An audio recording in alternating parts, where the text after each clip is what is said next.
kita akan belajar sebuah konsep yang menarik dari surat Luqman, bagaimana seorang ayah memberikan sebuah ilmu tentang hikmah kepada putranya.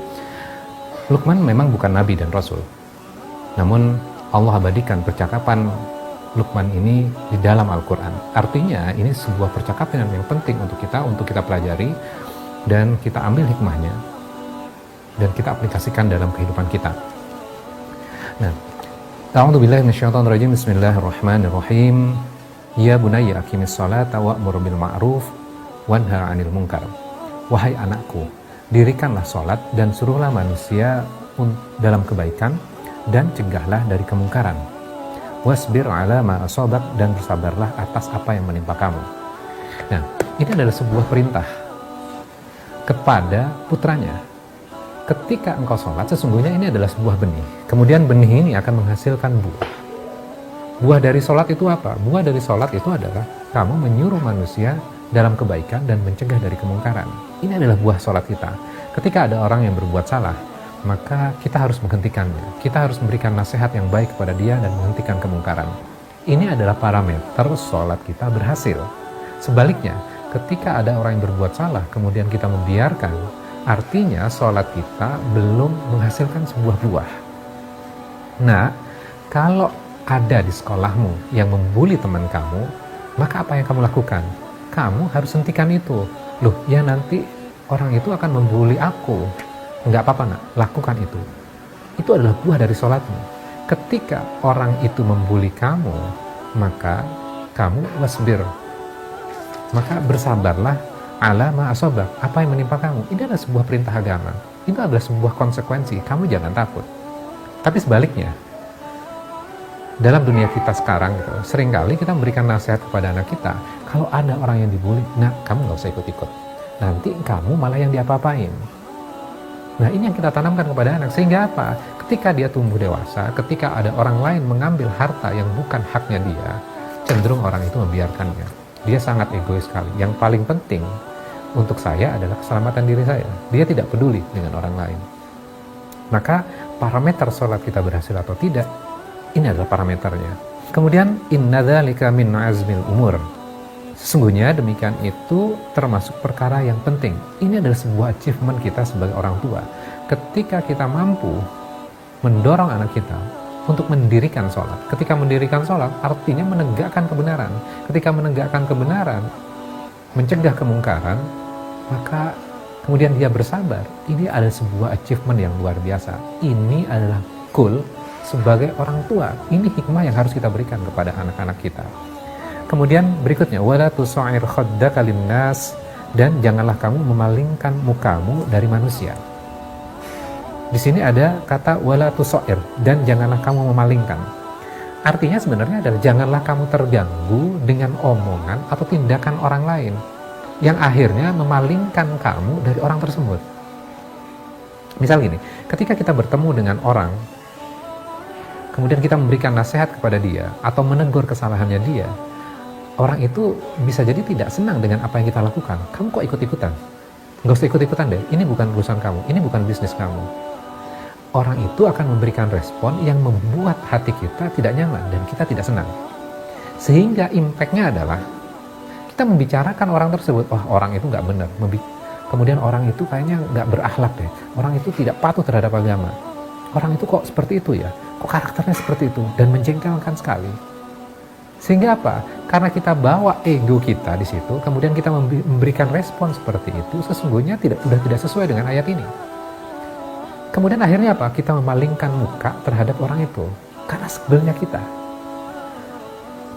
Kita melakukan itu bukan karena ego kita, karena Allah memerintahkan kepada kita. Ketika kita sholat, ketika selesai sholat, kita tegakkan itu semuanya dalam kehidupan kita. Dan dalam sholat, kalau kita renungkan, hanya ada kita dan Allah saja. Fokus kita adalah diri kita dan Allah. Ketika selesai sholat, maka value ini kita bawa keluar sholat. Jadi ketika kita memberikan nasihat kepada orang lain dan mencegah kemungkaran, jangan bawa ego kita. Kita melakukan itu bukan karena ego kita, bukan karena pride kita, karena Allah memerintahkan itu. Jadi ketika orang memberikan respon yang tidak menyenangkan hati kita karena kita berdiri menegakkan kebenaran, maka tidak perlu kita tersinggung dan bawa-bawa ego kita dan pride kita. Sehingga kita tidak perlu memalingkan muka kita. Apaan tuh? Nah, ekspresi-ekspresi muka kita dengan memalingkan dan segala macamnya, sesungguhnya Allah melarang itu. Menunjukkan kita itu sombong. Jangan lakukan itu. Nah, ini kan pelajaran buat kita. Kadang-kadang kita masih melakukan hal seperti ini. Maka setelah kita mengkaji, kita koreksi apa yang salah pada diri kita. Fokus kita sesungguhnya adalah menegakkan kebenaran. Tidak ada yang personal. Fokus kepada perbuatan, bukan kepada orangnya. Di dalam Al-Quran juga disebutkan, seringkali kan, qala, qalu, dia berkata, mereka berkata. Jarang sekali Al-Quran menyebutkan namanya. Namun fokusnya kepada apa yang mereka katakan, apa yang mereka lakukan. Kemudian berikutnya, wala tamshi fil ardi maroha, dan janganlah kamu berjalan di bumi dengan angkuh, maroha.